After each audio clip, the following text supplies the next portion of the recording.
নজর রাখবো পরবর্তী সংবাদে। বসন্তের এই বৃষ্টিতে কোথাও কোথাও হাসির ঝিলিক থাকলেও কোথাও কোথাও আবার চিন্তার ভাঁজ পরিলক্ষিত। বিলোনিয়া থেকে সেই ছবি উঠে এসেছে। কৃষির কাজে বৃষ্টির ক্ষেত্রে ব্যাপক ক্ষয়ক্ষতি, এমনটাই অভিযোগ কৃষকদের থেকে উঠছে, কারণ তারা চিন্তায় পড়েছেন। একেবারে ঋতুরাজ বসন্তের মধ্যে যদি এই বৃষ্টি হয় তাহলে আগামী দিনে তাদের ফসল নষ্ট হবে আরো অধিক পরিমাণে। শিলাবৃষ্টি হয়েছে, তার সঙ্গে গতকালকে রাত্রে ব্যাপকভাবে, তার সঙ্গে ঝড়, যার কারণে ফসলের ক্ষতি হয়েছে। ফসলের ক্ষয়ক্ষতিতে রীতিমতো চিন্তিত বিলোনিয়া মহকুমার পূর্ব কলাবাড়িয়া গ্রাম পঞ্চায়েত এলাকার কৃষকরা। কৃষিজ ফসল মাঠেই নষ্ট হয়ে গেছে, আবার কোথাও মাঠের মধ্যে জল জমে থাকায় সেক্ষেত্রে পচন ধরবে সবজির, এমনটাও আশঙ্কা উঠে আসছে কৃষকদের থেকে। বিলোনিয়া থেকে কি বক্তব্য উঠে এসেছে এক কৃষকের, শুনুন। তারপরে মানুষের থেকে ঋণে সুদের উপরে লইয়া বাগান বন্ধ দিয়ে বসে এমনি এমনি করে এটি খেতে তো যখন মানে এটি তো আর করে লাভ নাই। যদি স্থানীয় পার্টির তরফের থেকে বা প্রশাসন কৃষি দপ্তর থেকে যদি কোনো হেল্প করে তাহলে বাঁচতাম। আপনার কতটুকু জায়গা এখানে? কি কি ক্ষেত করেছেন? আছে তো প্রায় 14-15 রকমের। 2 রকমের বেগুন আছে, বাঙ্গি আছে, তারপরে খিরা আছে, শসা আছে, টমেটো আছে, উস্তা আছে, ঝিঙ্গা আছে, ভেন্ডি আছে, আছে আলু আছে, বেলুর ডাল আছে। আপনি কত বছর ধরে এই কাজের সাথে যুক্ত?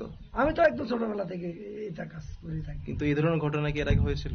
না, আমার শিলা বৃষ্টি এই ধরনের ঘটনা কোনো সময় ফার্স্ট দেখিও না। এভাবে মানে বৃষ্টির জল ছাড়া এইভাবে শিলা মানে বরফ ফরন মানে আমি আর দেখছি না, শিল ফার্স্ট। এবং আমরা বাবু তারাও কইতার সাথে মানে আর কোনো সময় দেখি আমার ওখানে যে টমেটো গাছ আছে, টমেটো গাছতে কোনো একদম মেসুইট মাল নাই, নিচে 10 কুইন্টালের উপরে মাল আছে, সব শেষ। এই যে দেখেন সব মারা গেছে। এই জায়গাটার নাম কি?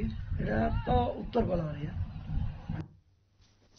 কৃষকের অভিযোগ আপনারা শুনলেন, রীতিমতো চিন্তার ভাঁজ। এভাবে যদি অসময়ে বৃষ্টি হয় তাহলে তারা আগামী দিনে আরো ক্ষতিগ্রস্ত হবেন এবং সবজির দাম বেড়ে যাবে, এমনটাই অভিমত। এই পরিস্থিতিতে আমাদের প্রতিনিধি বিলোনিয়া থেকে কি বলেছেন, কি রয়েছে তার বক্তব্য, শুনুন।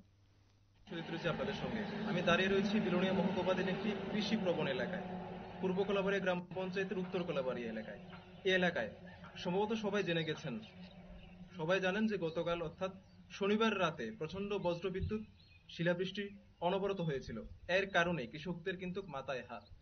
যে কৃষিজ পরিবারগুলো রয়েছে তাদের মাথায় হাত। তারা চাইছেন, সরকারের কাছে আর্জি জানিয়েছেন যে সাহায্যের জন্য। আমি এখন দাঁড়িয়ে রয়েছি কৃষ্ণ দাস নামে এক কৃষকের খেতি জমিতে, এবং সেখানটায় দাঁড়িয়ে যে পরিস্থিতি আমি লক্ষ্য করেছি, প্রায় 4 কানি জায়গা জুড়ে 3 থেকে 3.5 লক্ষ টাকা খরচা করে এই জায়গায় কৃষিজ ফসল উৎপাদন করার জন্য তিনি টাকা ব্যয় করেছেন। কিন্তু এর ফলে গতকাল রাতের এই শিলাবৃষ্টির ফলে একেবারেই কিন্তু সম্পূর্ণ কৃষিজ ফসল নষ্ট হয়ে গিয়েছে, বিপন্ন হয়ে গিয়েছে এই কৃষিজ পরিবারটি।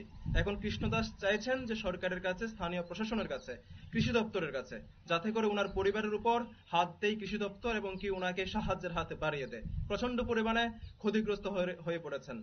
একেবারে ধরতে গেলে আমি এখন যে জায়গায় দাঁড়িয়ে রয়েছি, পাশাপাশি বিলোনিয়া মহকুমার হরিপুর থেকে শুরু করে রাজনগর বিধানসভা, ঋষ্যমুখ বিধানসভা, বিলোনিয়া মহকুমার শহর সংলগ্ন এলাকার বিভিন্ন জায়গায় ঠিক একইভাবে কৃষকদের এই ধরনের ক্ষতি হয়েছে।